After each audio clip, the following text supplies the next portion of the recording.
So because you ended the meeting, everyone's gonna have to enter again. I know. I had to end it. Oh, here we go.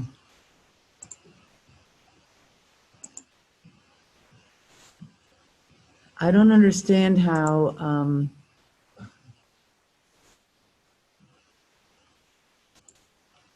is it that it could be wrong on the website? Because the landing pages and the links, I believe, circle around to each other, and it might have just been left over from last time. But I didn't put it up. Yeah, I just noticed that the Zoom link on the SNHP website was from the 521 meeting when I clicked on it. All right, sorry, everybody. We're having technical difficulties. Somebody hit the wrong key. Sorry about that, not me. No, I don't think there was a wrong key. We're having trouble with our website and with, I think, the whole Wi-Fi or whatever. Maddie around anywhere? Maybe she was hosting. So there's no decision to be made. Are you still saying we can't have the meeting? There's no decision to be made. Message I got was that there were 2 meetings in progress with the same host. So somebody in Southern New Hampshire Planning Commission must have tried to host. I think our website just went down because our screen was blank all of a sudden. So where are we in the meeting at the present time? Well, we're trying to figure that out, Dick. I'm just getting everyone in, and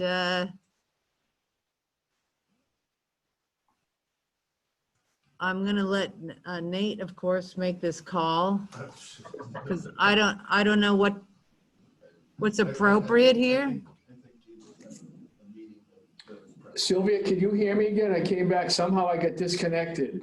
We all got disconnected. Oh, okay. All right. Okay. Yeah, I'm just still waiting to see if everyone came back. So I see we have Dick. Andrew, are you here? Is Andrew Haddock back? Yes, I am. Okay, George is back, right? Yes, I'm back, Sylvia. Thank you. Linda Kundhart, you're back.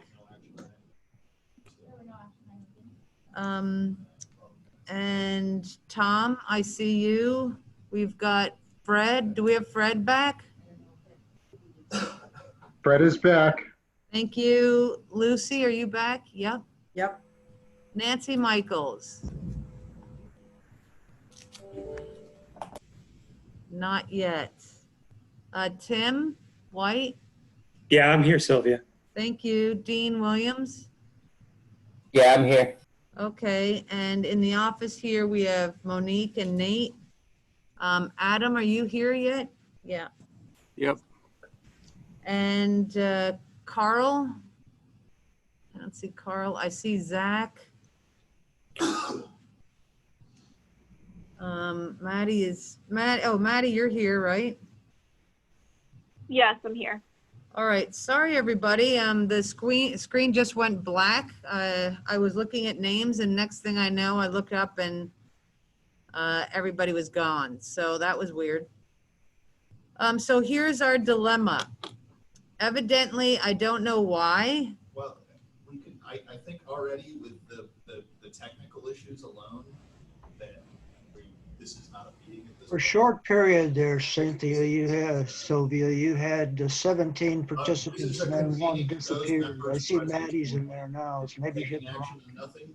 Hold on, Dick is talking. Yeah, this is not. We can't hear Nate. Hold on. So one person can talk at a time. Dick, what were you saying? What I was saying is you had, just when you came back, you had 17 participants, then it went down to 16, but I see Maddie's in there now, so looks all right to me. The only one that I see is missing right now is Nancy. And Carl. Oh, here comes Carl.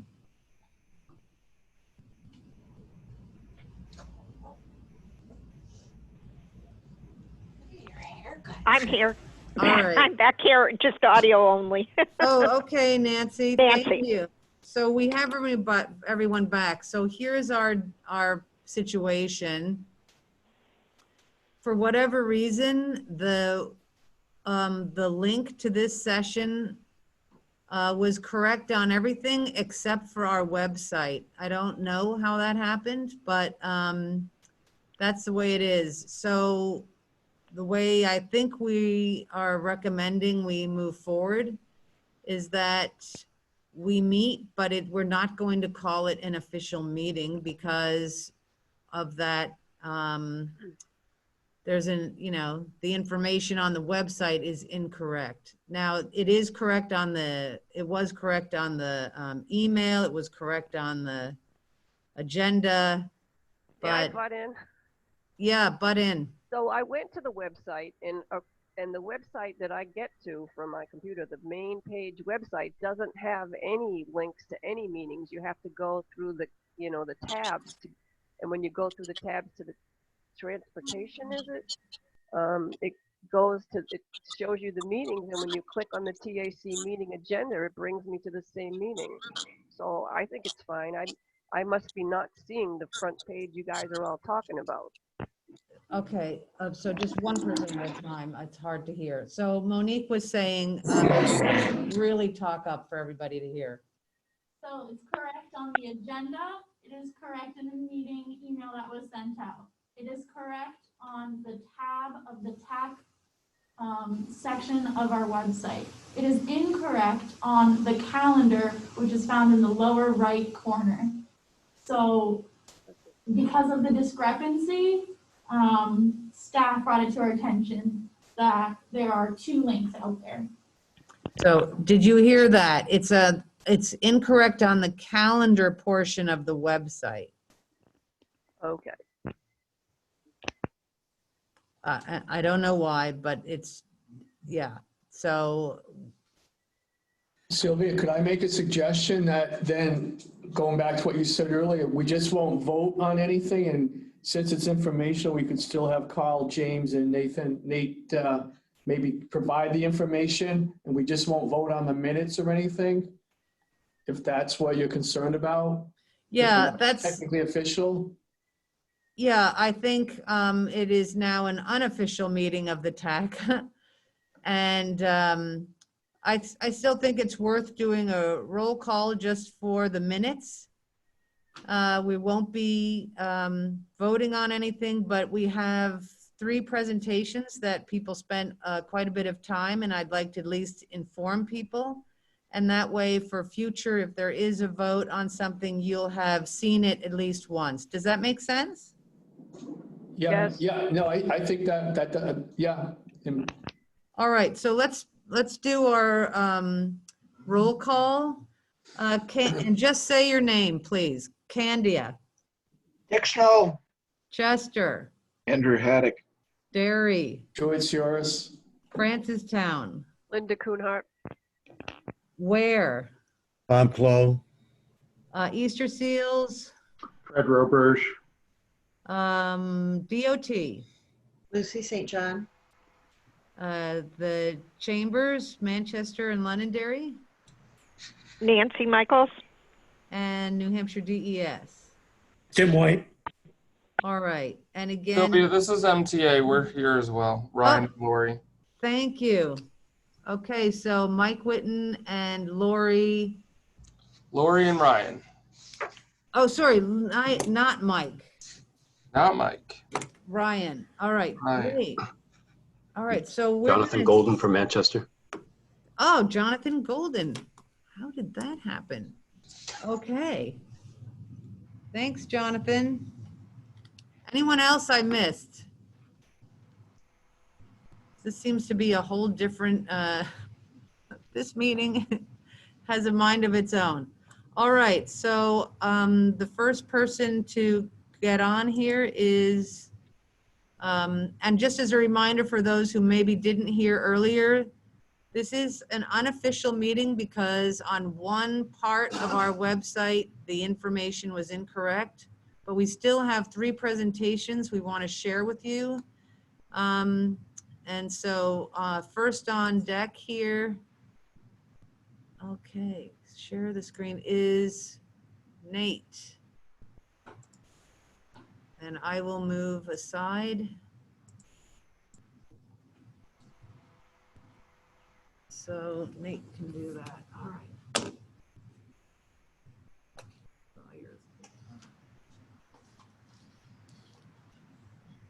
Can everyone see the PowerPoint presentation? Yes. Yes. All right. Well, that's one thing that's working so far in this meeting, so that's good.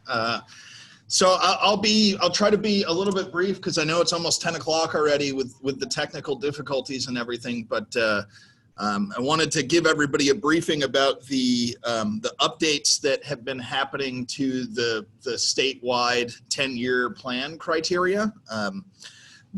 A detailed document about this was included in your packets, but I'll walk through to give you some context, some of the highlights of what is in that document. If the slide advances, which it doesn't want to do right now. Spoke too soon on the technical difficulties. Yep, I think I may have jinxed myself. Okay. Nothing works. Go back to stop sharing. All right. To share. No. We're going to reshare the screen and see if that fixes the issue. You can just go from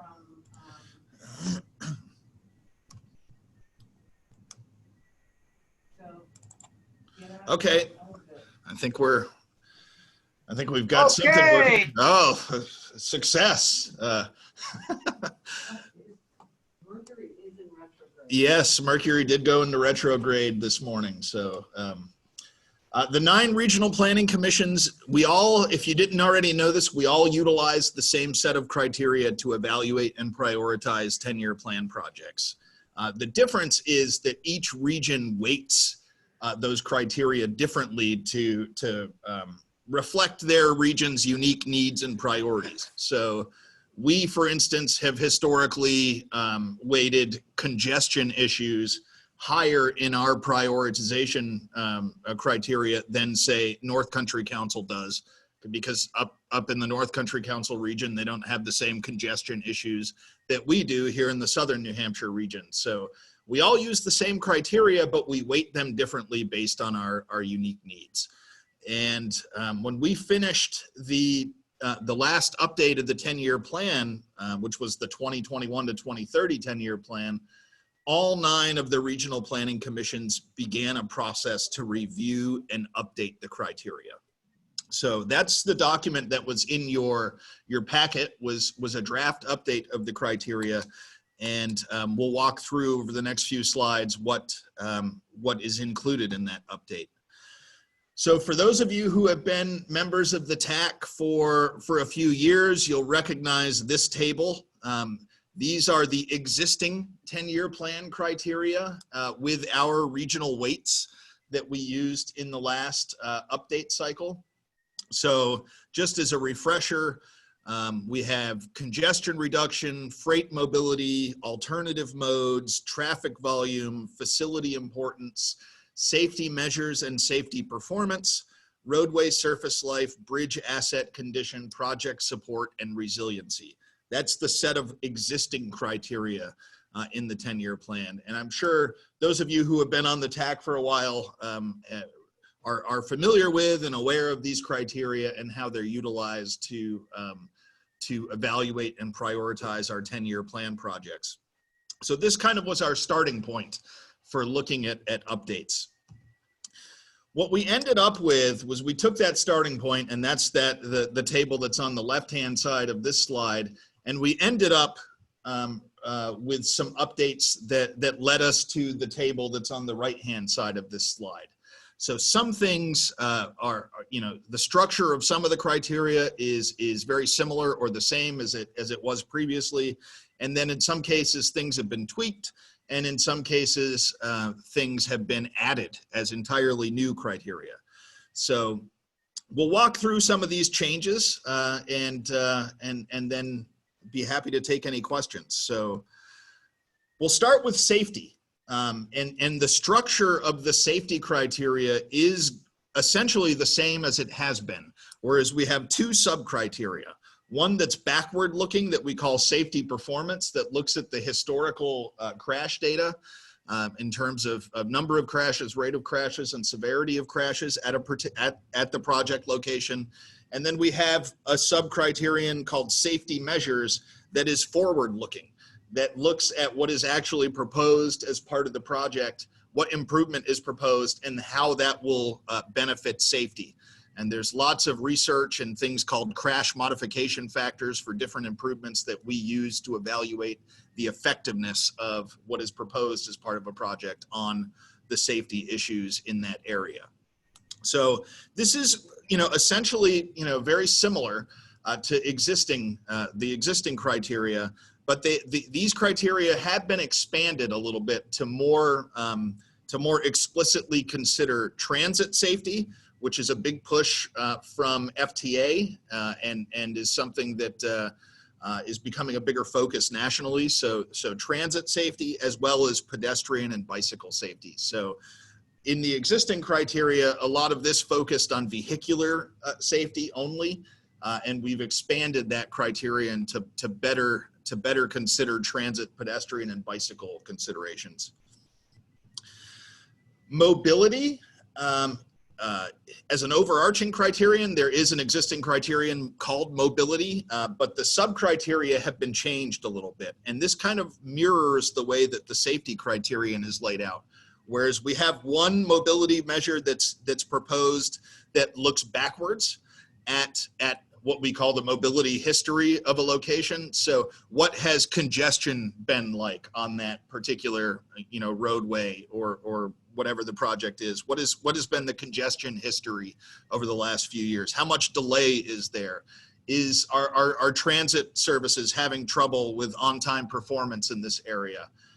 So we kind of have this backward looking, what is the issue over the past few years at this area? And then we have a forward looking sub-criterion now called mobility intervention that, just like safety, looks at the effectiveness of the improvement being proposed as part of the project. So how effective will the improvement be to address whatever that mobility need is, whether it's a congestion issue, whether it's a transit on time performance issue, whatever the case may be. And again, the mobility criteria have been expanded. If you read through the document that was in your packet, you'll see that the criteria have been expanded to more explicitly consider transit, pedestrian, and bicycle mobility instead of just focusing exclusively on vehicle mobility. The network significance criterion is very similar. Essentially, the structure will remain the same. So we have a traffic volume criterion that is really a measure of utilization of an existing, utilization of the existing infrastructure. However, we're adding to the traffic volume criterion to ensure that it considers both vehicular and bicycle and pedestrian traffic volumes if we have that data available. And then facility importance is looking at the project, the location of the project, the road, or whatever is the focus of the project, where that fits into the larger transportation network. And so that is looking at the proximity of major origins and destinations.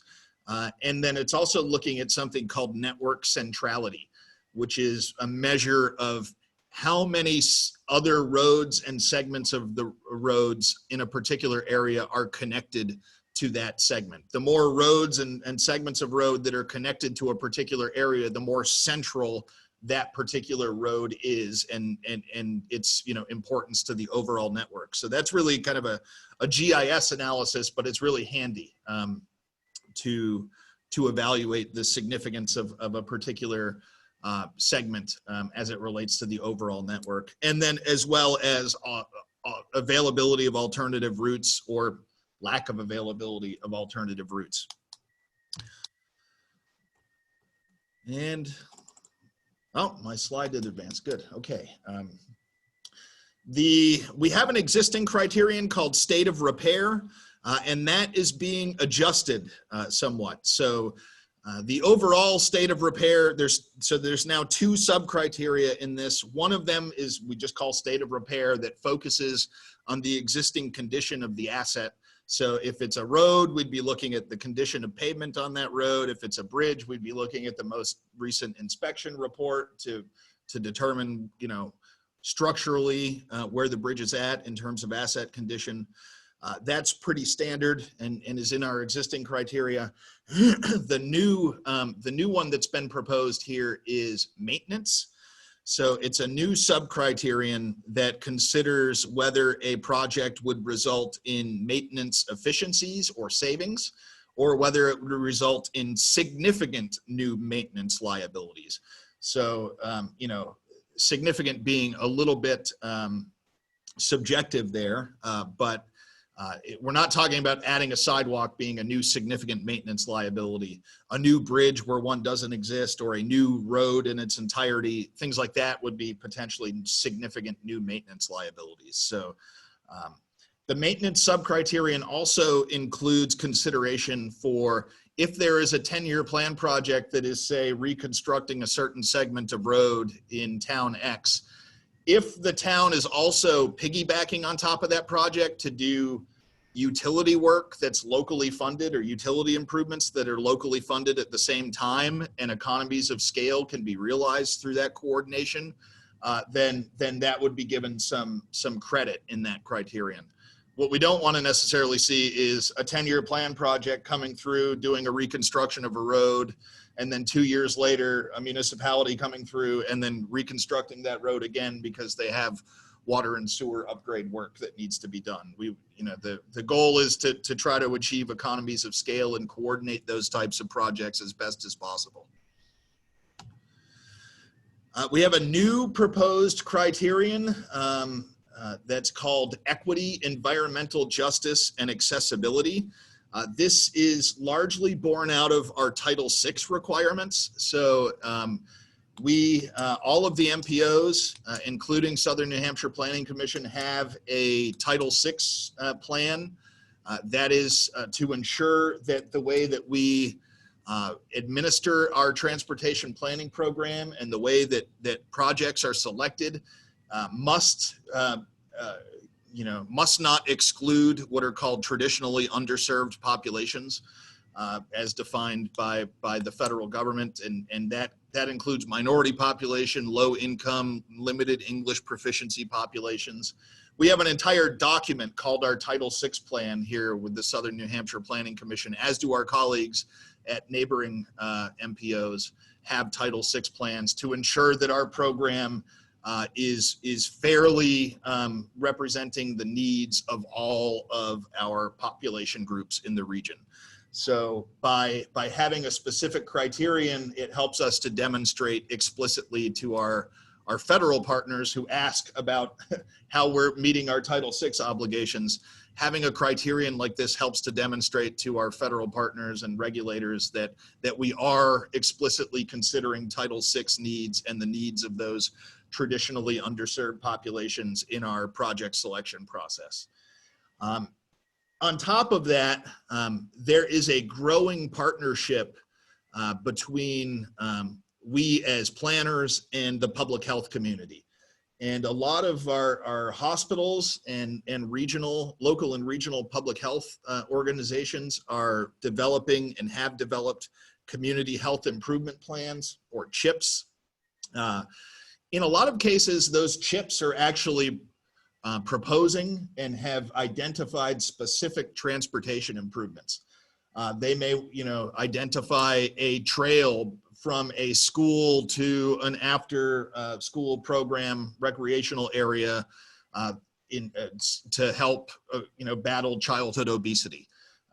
We see a lot of those types of programs being and transportation projects being identified in CHIPs to deal with things like obesity and childhood obesity, and to foster active transportation. So we want to pay a nod to the work that the public health sector is doing and tie into that a little bit by by explicitly considering whether something is in a chip as part of this criterion. And on the environmental side, this criterion also considers a project's impact on air quality. On the accessibility side of this new criterion, there's a specific accessibility sub-criterion within this category that looks at whether a project will incorporate universal design considerations to ensure that those that have impairments or disabilities can utilize the facility. It looks at whether a project incorporates an upgrade that's been identified, an accessibility upgrade that's been identified in an ADA transition plan at any level. And it looks at whether a project improves coordination between transportation service providers and human service transportation organizations to provide access to essential services. So this is kind of an implementation of our public transit human service coordination plan for things that may be capital facilities or non-operating expenses that could help to facilitate coordination. This is tying that into accessibility. Additionally, a new criterion has been added focusing on economic development, and there are two sub-criteria that form that category. The first is called local and regional economic development, and that's looking at a project's consistency with adopted economic development plans like a CEDS. A CEDS is a comprehensive economic development strategy. It's a regional level environmental or economic development document. So consistency with a CEDS or a project that's listed in a CEDS, as well as looking at a project's ability to improve access to major employment and tourism destinations within the region. And then we also have included, the recommendation was to include freight mobility in the economic development category. This seems to be consistent with how some of our partner agencies across New England are treating freight mobility. So the 9 regional planning commissions agreed that freight mobility should also be included in the economic development criterion. Freight mobility has been expanded a little bit. If you remember a couple of years ago when the state was developing its statewide freight plan, each of the regional planning commissions developed recommendations for critical urban and critical rural freight corridors. We had a couple of discussions at the TAC level and at the MPO level about what our recommendations are. We ended up sending a list of recommended critical urban freight corridors for our region to New Hampshire DOT. So this freight mobility criterion will, ties into that work that was done and allows regions to consider whether they had identified something as a critical urban or critical rural freight corridor, tying freight benefits in those areas to the 10-year plan criteria.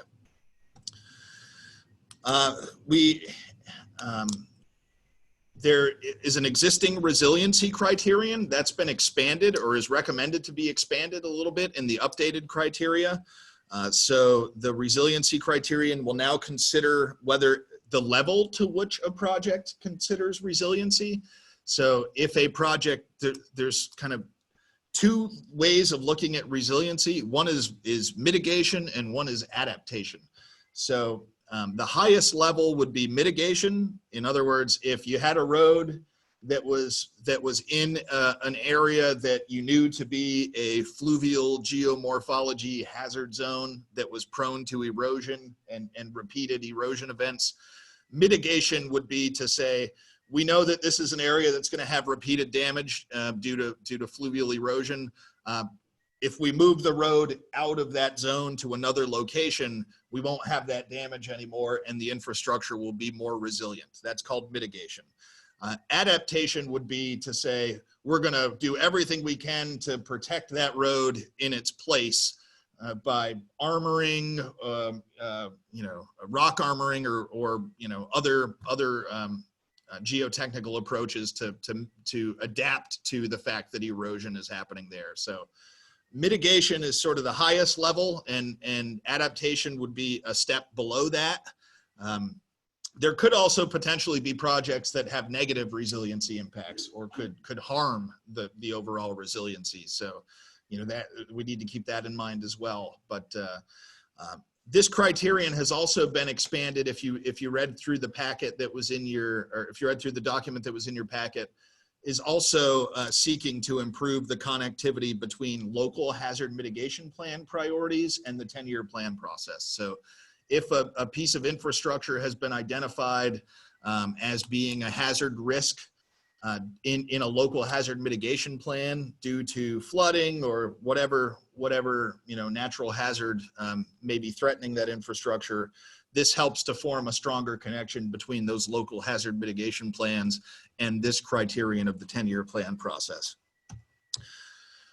Lastly, we have a support criterion in the existing criteria. The recommendation is to leave this basically the same, and with one additional tweak, and that is adding a clause into this criterion for projects that we call emergent needs.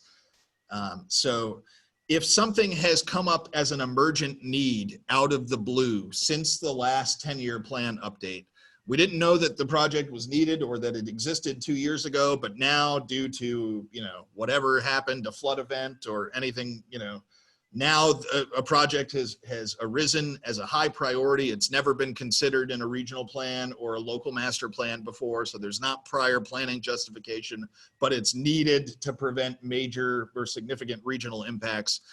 This new consideration for emergent needs in the support criterion basically, you know, allows that to happen and ensures that it's not penalized unfairly in the 10-year plan process. Next steps, the 9 regional planning commissions are putting the finishing touches on these criteria likely over the next 2 weeks. You know, the document that was sent out in your packets will get a few tweaks here and there, but nothing overly significant.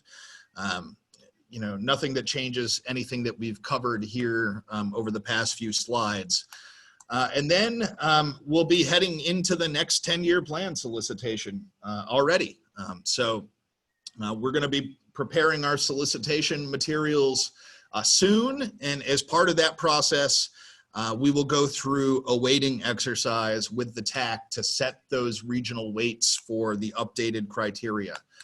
We'd like to find some consensus about regional weights in July. So our thinking is that we would develop a simple electronic survey of TAC members to help so that, you know, to provide a means electronically of having everybody rank and prioritize the different criteria as they see fit, and then consolidating everything that we get back from all of the TAC members into an initial, crunching the numbers and into an initial weighting recommendation that we could present and tweak in July. That's kind of the plan at this point. So I know it's we're already at 10:20 and there's 2 other people to 2 other presentations to do today. So I'll be quick and wrap it up there. But if anybody has any questions, I'd be happy to take a couple of questions.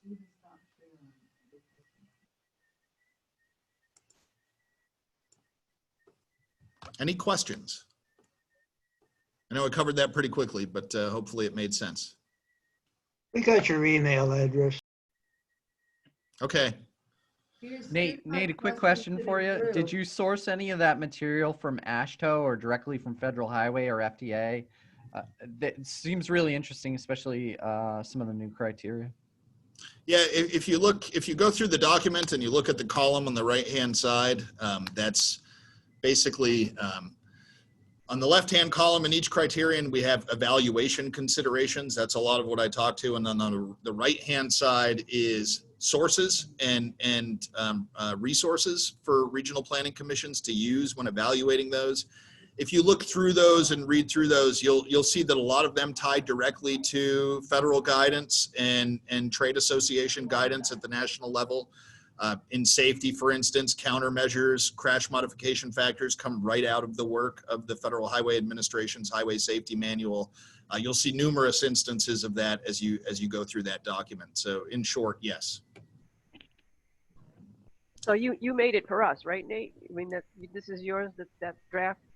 I was just one of Well, it looks nice. one of the committee. So I was the SNHPC's representative, but that document and all of this work was a team effort, particularly amongst 5 regional planning commissions that were a subcommittee assigned to this effort. So us at Southern New Hampshire Planning Commission, our colleagues at Nashua Regional Planning Commission, our colleagues at North Country Council, Upper Valley, Lake Sunapee, and Southwest Region Planning Commission. So it was a team effort, and I think the group did a lot of good work on it. Yeah, I think that the draft looks really nice. And a shout out to New Hampshire DOT for even inviting this effort. I mean, when you look at the before and after, it's amazing. But here's my question to the group. When Nate was talking about resiliency, how many of you were taking notes and could actually spell geomorphological fluvial erosion zones? I'm just saying it's a mouthful. Everybody loves fluvial geomorphology. All right, I will yield the floor back then to Monique, I guess. All right.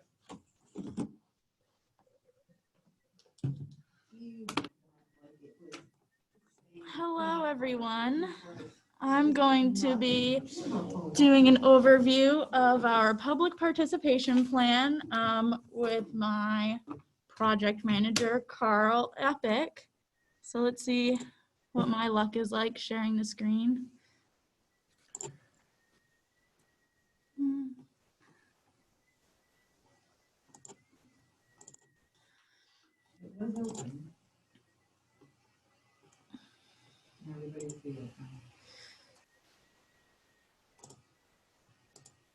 All right, can everyone see this presentation?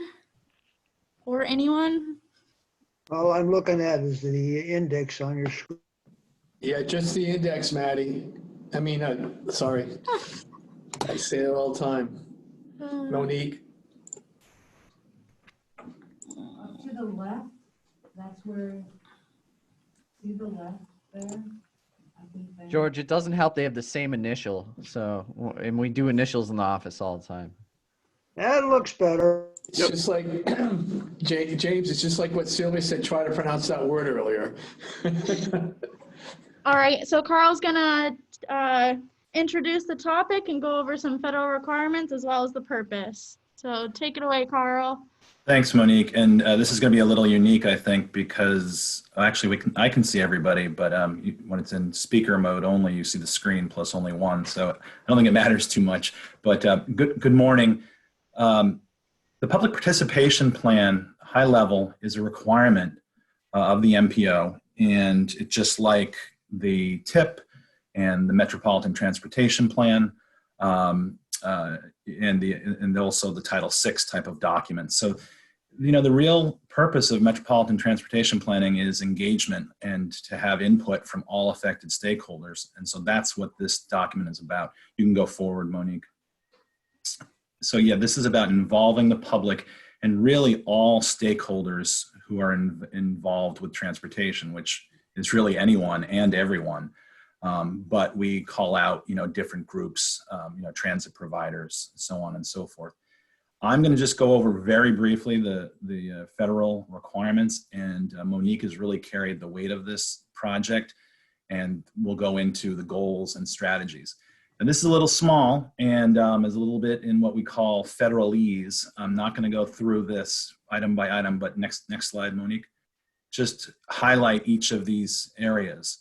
The feds require it to be a defined process for this to be a document that covers who stakeholders are, who the transportation providers are, and identifying, methods to engage citizens and the broad public through different opportunities and so forth. Of course, we're required to outline our public notice process, when those activities will be, how long the periods will be for public comment, and at what point certain decisions will be made. It requires us to identify various media that we'll use, techniques, visualizations, internet, Zoom even now, remote options we're kind of moving into. Any way that we can more broadly cast a net to capture involvement, input, and comments about projects and operations of transportation. And then, top right here, demonstrating consideration of that provided input, meaning we're not just going through the motions and gathering input and then putting it in a document. Yep, we heard input, here it is, but actually showing how we respond to that input and how it affects projects that are programmed into the 10-year plan, the TIP, so on and so forth.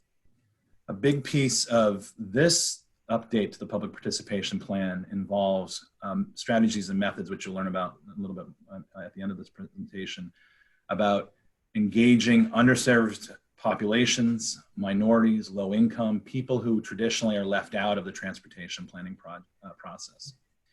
And another relatively new component to this document is having some kind of benchmark, so a way to review what we've done, ascertain and assess the effectiveness of those procedures, strategies, so on and so forth, and then kind of allow that to be a feedback loop to improve participation in the future, and make sure that we're actually doing everything we can to have a full and open participation process. That's really what we're trying to do with this document, and again, to document it, and then to create, to outline what we plan to do for the next designated time period going forward. And here's where Monique will take over and walk you through what is actually the content of the public participation plan. All right, thank you, Carl, for that overview.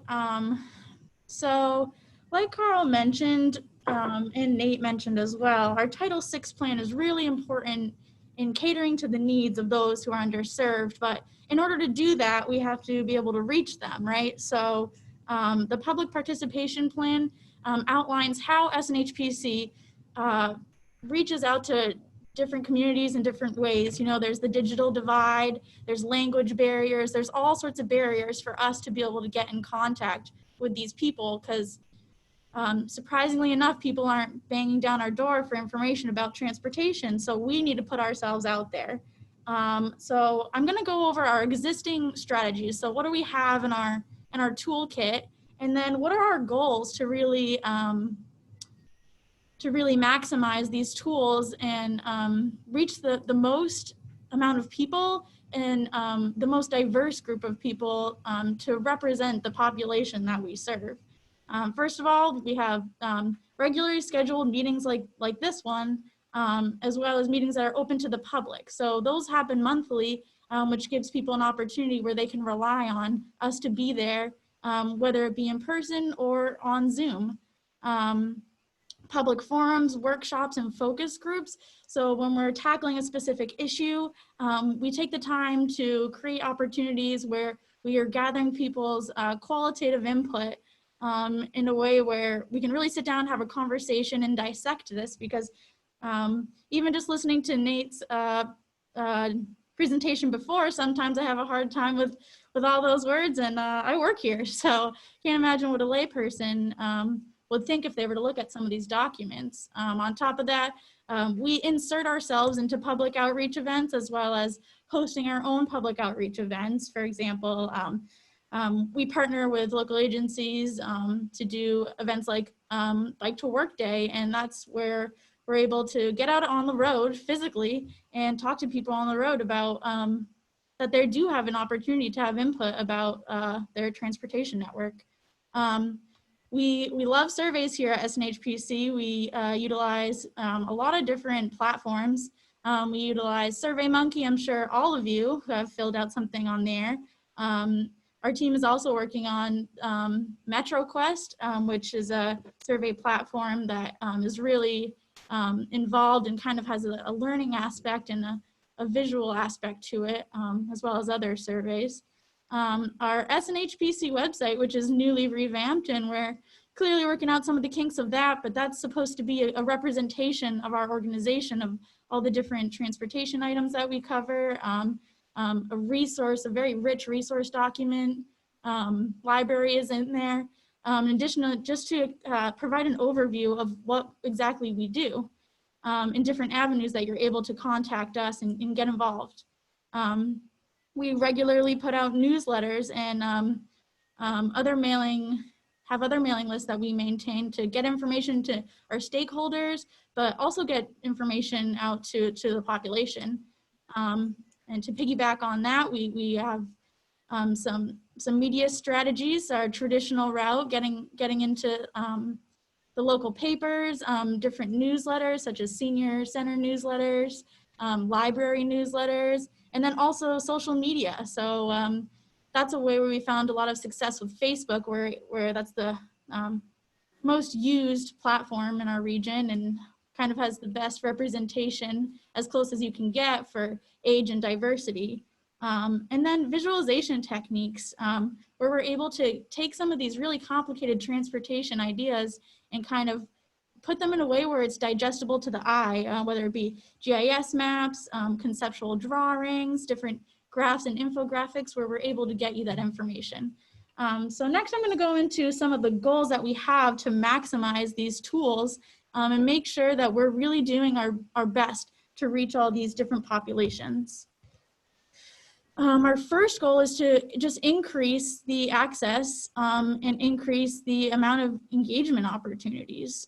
In order to do that, like I said before, we're not necessarily getting our door banged down every single day for people concerned about the transportation network. So we need to be able to reach people where they're at. So we're hoping to put a better effort into partnering with different organizations where we're able to reach these people, such as AHA Transportation Agency, caregivers, New Horizons, not limited to these that are on the screen. We also want to streamline best practices. So make sure that we're really making our time efficient and people are seeing what we're creating and we're actually getting engagement. And then additionally, utilizing universal design standards so that we're able to kind of get the information down to a level that's more digestible to our population.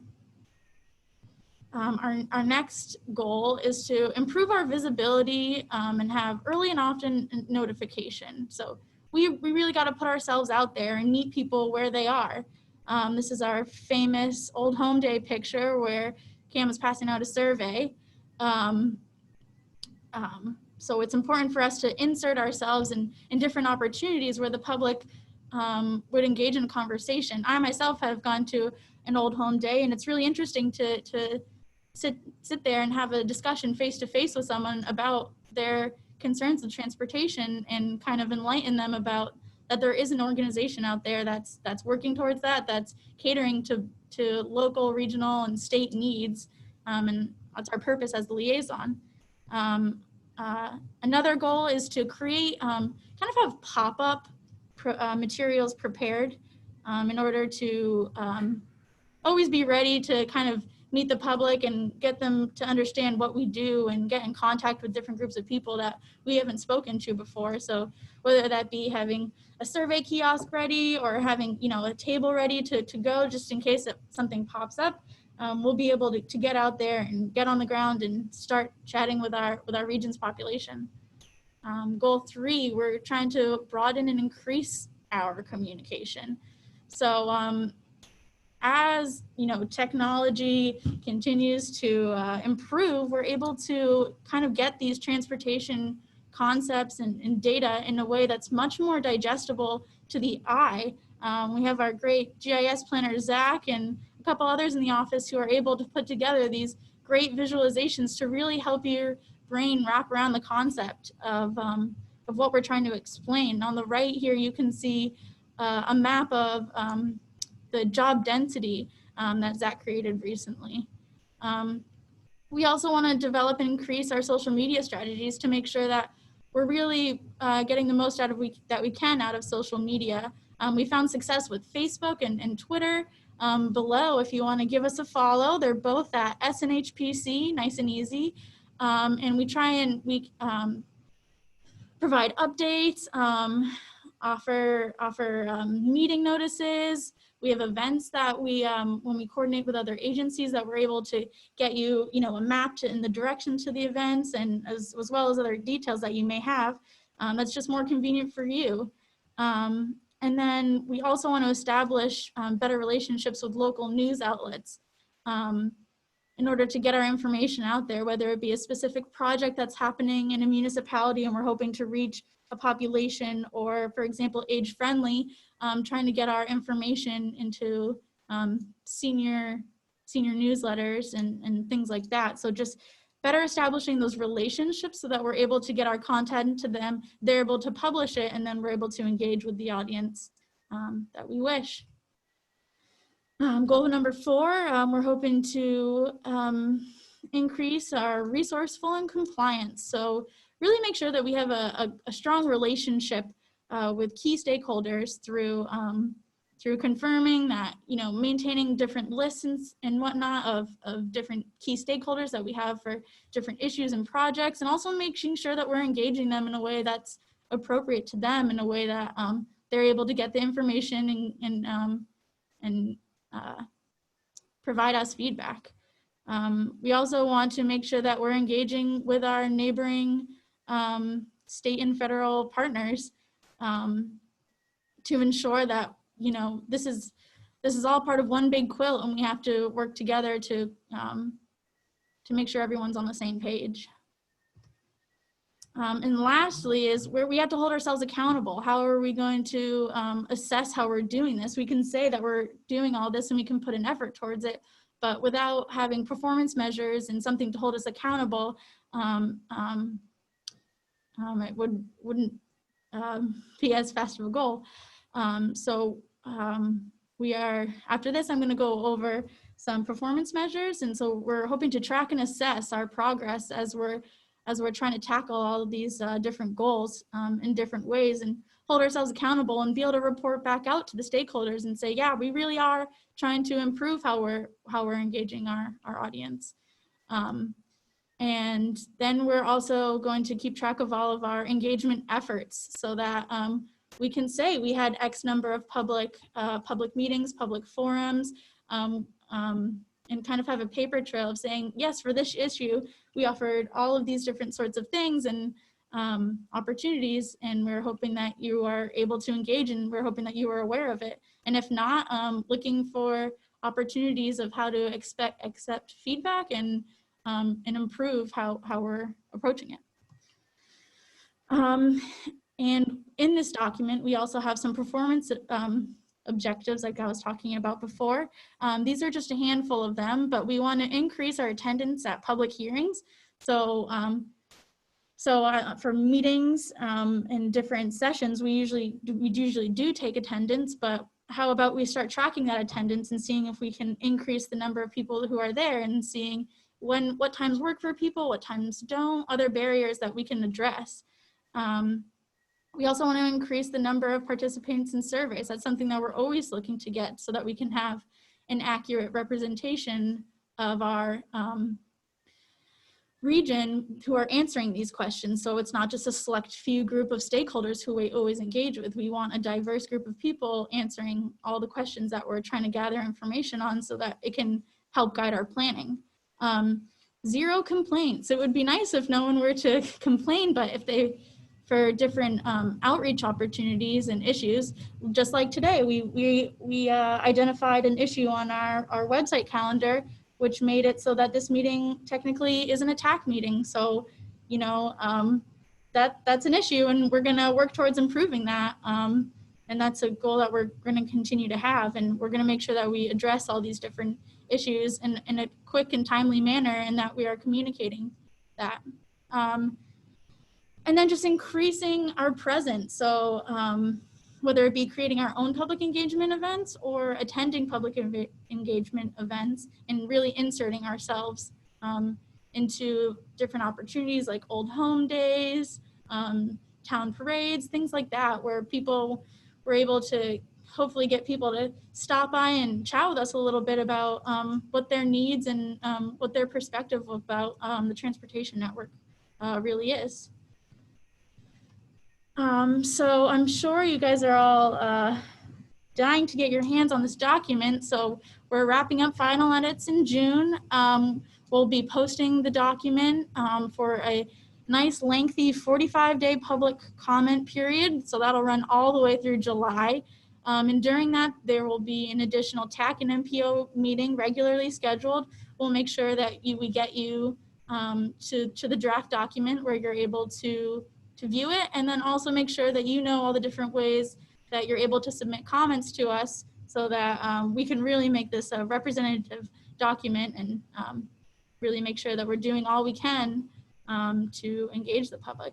In August, we'll take the beginning of August to review and address all those public comments, which will then be listed in an appendix in the document. And then our goal is to have those edits in there and then have a public hearing to consider adoption August 25th.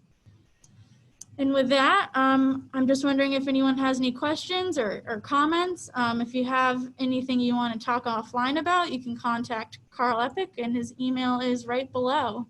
So with that, if anyone has any comments or questions or just wants to chat, feel free to chime in.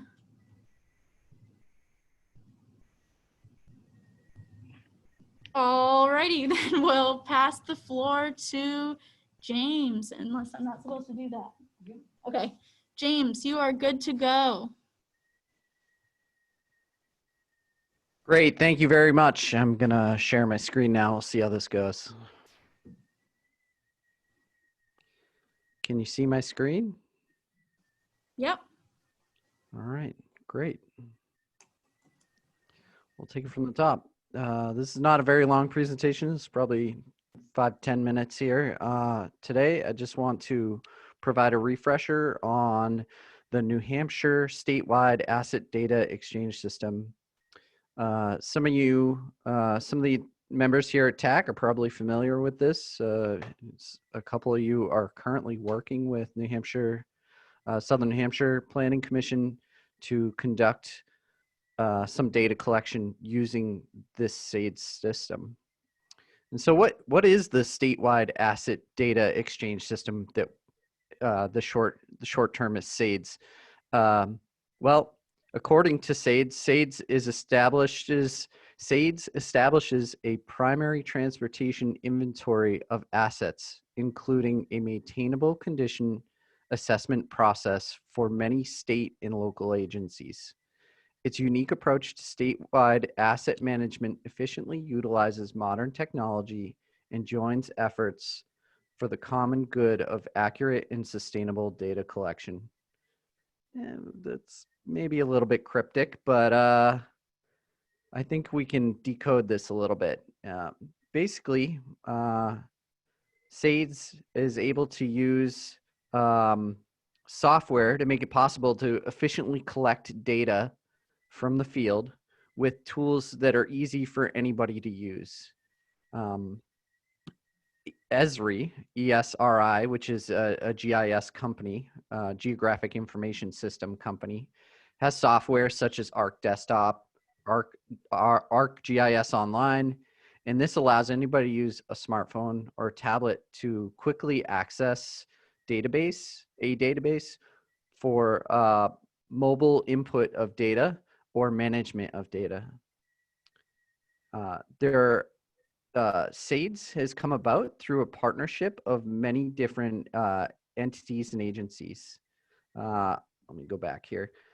You have New Hampshire DOT, Department of Environmental Services, the Association of Regional Planning Commissions, Fish and Game, HSEM, which is emergency management for the state, and New Hampshire's University of New Hampshire, UNH, specifically UNH through a program called the Technology Transfer Center, shortened to T2.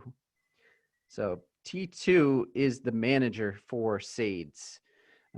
Our friend Chris Dowd is the manager, specific point of contact for management of the SAIDS program through T2 Technology Transfer Center, and his contact information is here on the slide in case you have any questions specific to SAIDS, although we would encourage you to reach out to us and talk to us first.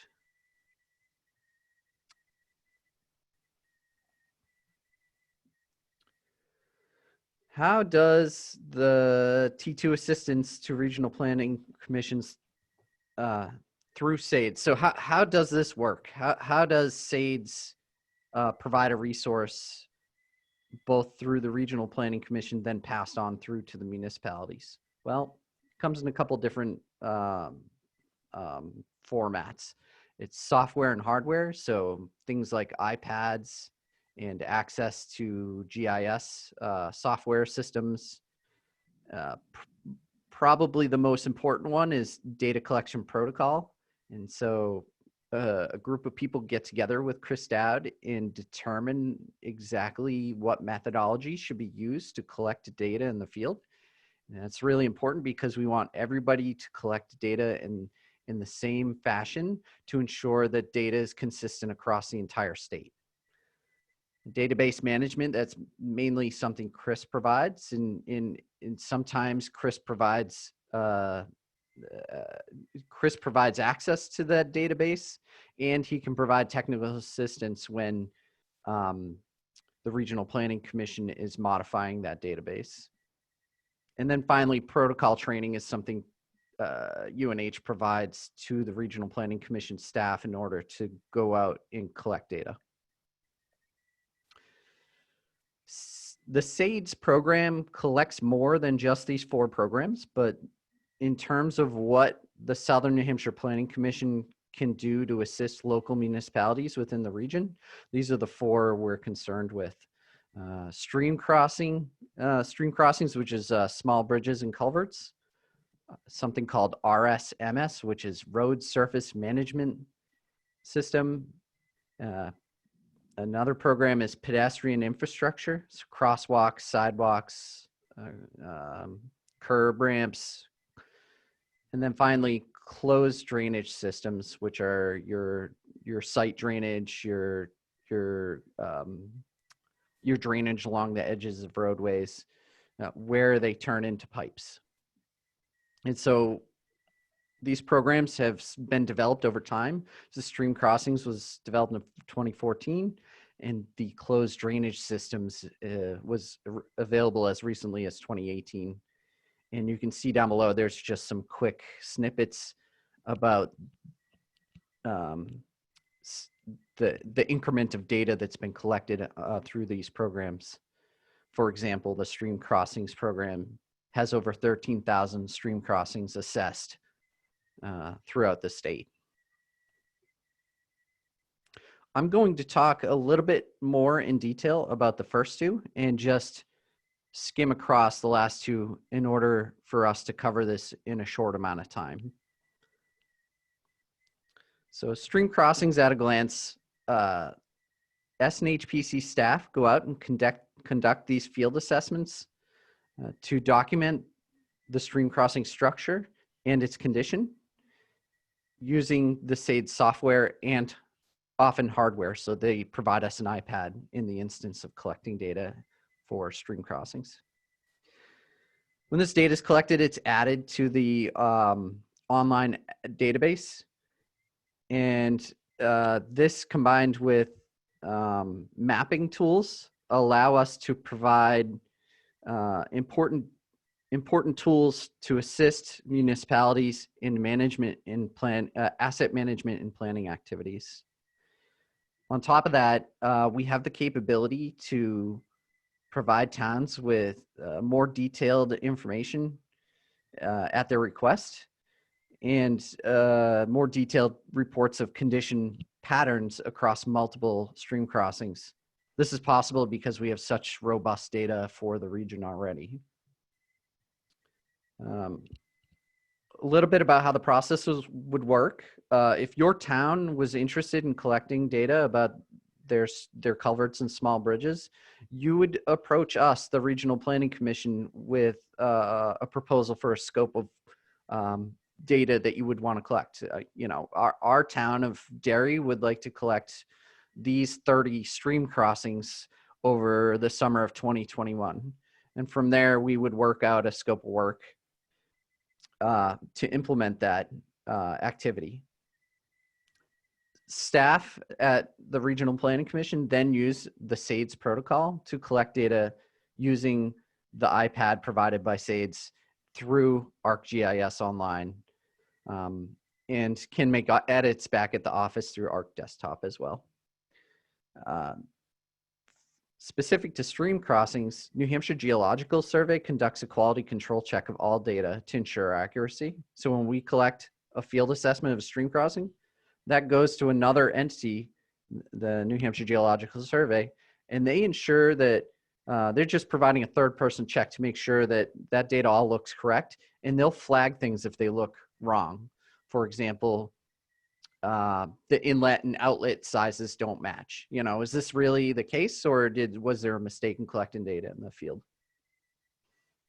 And we noted before that once this data is collected, it's available for use and reference, and that we can provide the information in detailed reports. One other thing to note is that this data collection is weather dependent. So really, we collect weather maybe after the spring snow melt and the rivers and streams have reduced their flow back down to normal rates. And that can continue out until really September. For this year, we're planning to collect approximately 60 stream crossings based on a request from New Hampshire Geological Survey. In future years, we would really like to work directly with the municipalities to identify stream crossings where they would like more data.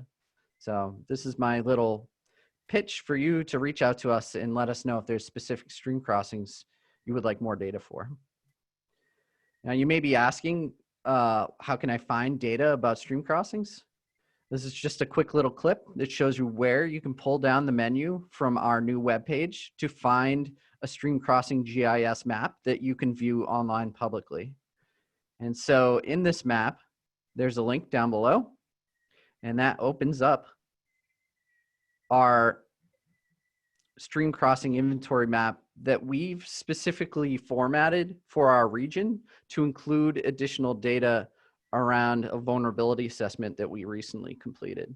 So I encourage each of you, if you haven't already, take a couple minutes at some point in the next week or two and just explore the stream crossings in your community, and I guarantee you'll learn something new.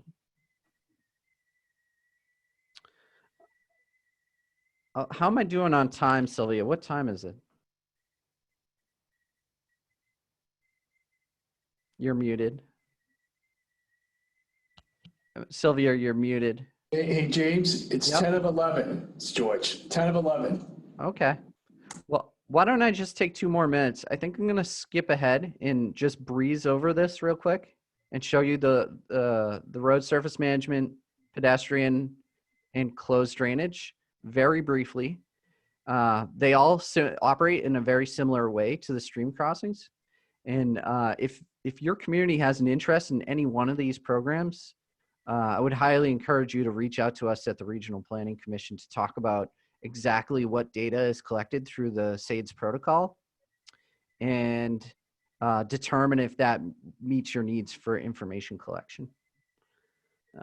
So I won't go through all this language on the page, but just so you know, RSMS is Road Surface Management System, and it's a method for collecting information about your town's road condition so that you may use it in the future to prioritize investment. And so those protocols have lots of data collection points in them. And one that Adam had noted to me, Adam Lasney in our office, is crocodile cracking. And I said, what is crocodile cracking? And you know, I kind of let my imagination run a little wild for a moment here. So no, crocodile cracking is not, you know, a little pothole where crocodiles are emerging out of the roadway. It's a criteria in which the protocol collects information about a type of deterioration of the road that kind of looks like the skin of a crocodile. So that was a fun little piece of information that Adam shared with me, and I did not know that until Adam had mentioned it. But it is it's pretty clever and a little bit funny. So I wanted to share that with you. Oh God. So a typical project for RSMS can our office can do about 10 miles of road condition data per day. And a project from start to finish, including reporting out and some of the assessment that takes place in-house, is 6 to 9 months. And I would encourage you to reach out directly to Adam Lasney, the senior transportation planner in our office, to talk about this. Adam's the most adept and experienced at and can speak more intelligently than I can to how this program works. And then finally, I'll just cover these last two here. These are live linked in the presentation. We'll post them. But what you have here is pedestrian infrastructure on the left, and then the closed drainage system, just sort of a representative image on the right. On the left, what you're looking at is the actual data for the pedestrian infrastructure for the town of Rochester, New Hampshire. And so they've gone through and done some pretty robust documentation of sidewalk segments, crosswalk segments, and curb cut segments or curb ramp segments that are ADA accessible. And in our region, only really Derry has substantial documentation of this. And that work was done through New Hampshire DOT. This is a pretty new program, and I would personally love the opportunity to work with some of our communities to collect data about their sidewalks. Even if we just started with something like federal aid eligible roadways and then expanded from there. So if anybody has an interest in the pedestrian infrastructure documentation for their community, I would love to talk to you later. Maybe next week we can set up a time to talk. And then finally, closed drainage system. I'm going to say I admittedly don't know too much about this. I really need to study the protocol to understand it, but it's very similar to stream crossings. It collects information about the inlet, the outlet, and the pipe that connects two open areas, including the manholes and drainage basins that exist in between those inlets and outlets. So, you know, this image is kind of representative of a piece of infrastructure that we could documented with a closed drainage system. I'm gonna skip this because I know we're out of time. This is just a little roadmap about the process. We covered that somewhat earlier, so I'm not gonna duplicate it here. And with that, I've completed this presentation, and I'm happy to answer any questions people have in the immediate time, or feel free to follow up with me anytime in the future. All right, great. If you can stop sharing, James.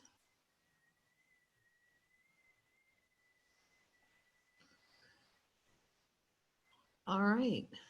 Any questions for any of our speakers? That was 3 good presentations, and thanks to all that effort. Anyone?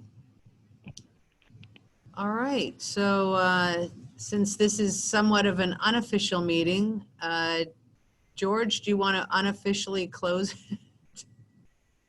I can unofficially close the meeting. We don't need to take a vote to adjourn because we're not officials. So if anyone, any questions or comments? If not, I'll just say we're officially closed, and thank everybody for participating, and the George, staff. You guys got through it, so that was good.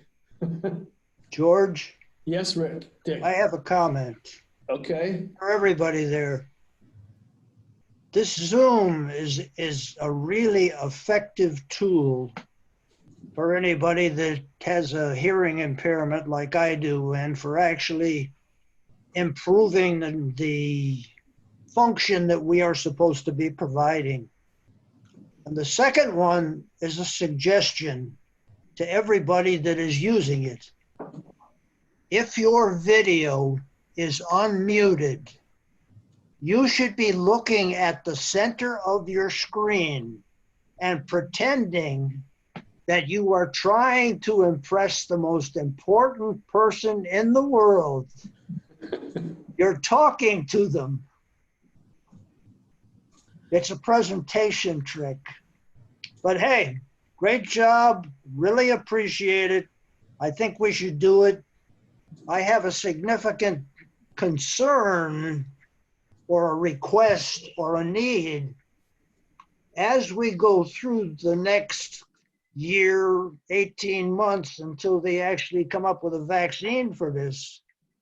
I think that we need a visualization part of all of the meetings. Even if you decide to go back to everybody should be there, I think you could do Zoom meetings and be as effective or more effective than we have been in the last 5, 10, 15, 20 years.